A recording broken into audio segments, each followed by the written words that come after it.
sabi ko nga, sana mga trade agreements na lang ang Yun. focus po natin, hindi puro military.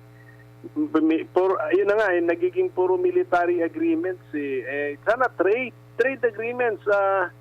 Kunyari, France, gusto mo kaming tulungan. Bakit di ka bumili ng Philippine products? Tama. Diba? Ang mangyayari, puro military ang usapan, tapos sila pa magsasabi, pumili kayo na submarine sa amin. O di, di yung habo ng Pilipino, tayo araw-araw, Sayang. minimum wage, below minimum wage, kung ano man yung kinita ng bansa, ibabayad pa natin ng submarine. Masyado na, wala sa priority.